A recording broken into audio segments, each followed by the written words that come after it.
2. But I'm no one special.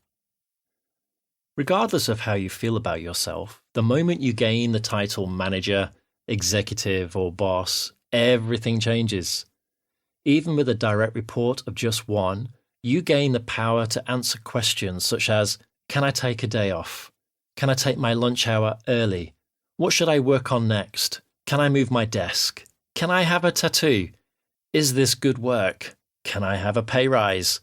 Can I go for promotion? Leaders aren't superheroes. There is often a perception that leaders are a superhuman breed, that those in leadership have superpowers.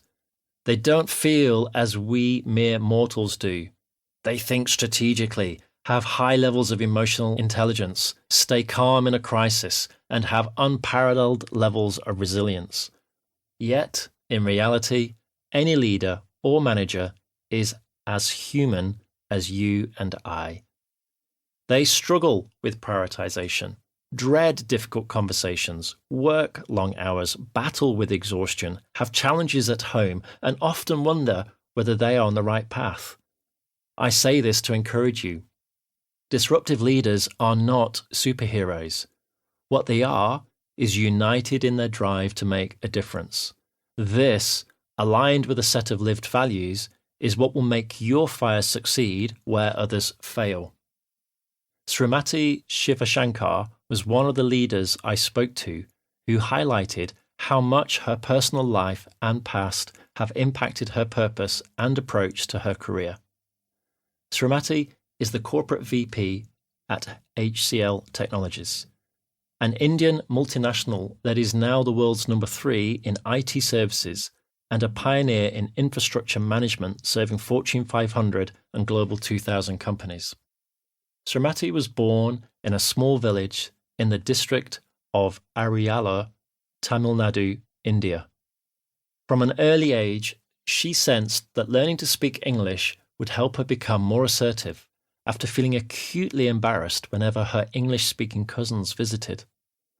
While she struggled with learning the language, particularly in the context of subjects like science and maths, one teacher took an interest in her progress and would stay back after school to help her.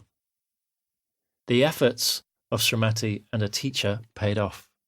She started her career in IT, first as a coder and later selling industrial computers, an unusual and challenging choice for a woman in India, and then into a corporate role where she rose to become the first diversity officer in India, followed by the first sustainability officer. But despite her professional training and experience, it is her personal life that has done the most to shape her purpose. Srimati has 2 children, a son and a daughter, and her son was born with multiple disabilities. On finding out about her son's issues, she asked her mother, "Why me?" Her mother replied, "Why not you?" This response helped shape Srimati into the amazing disruptor, leader that she is today. She has learned a lot from her son, she tells me. In particular, she recalls the pivotal moment when she and her husband had returned home from the hospital, having just learned that their now teenage son had lost sight in his one remaining eye. As we stood there, discussing whether I should give up work, my son left his bedroom, went to the bathroom, and returned to his room, all unaided. In that moment, I realized how much I had underestimated his potential. He taught me how to appreciate true potential through the way he deals with things and manages himself. This has become a central philosophy of mine when we think of our employees. If we are not careful, we limit what our people can do. Yet, as my son taught me, people can do so much more if they are given the opportunity. He also taught me that, as a leader, I may have setbacks, but the only choice is to move forward.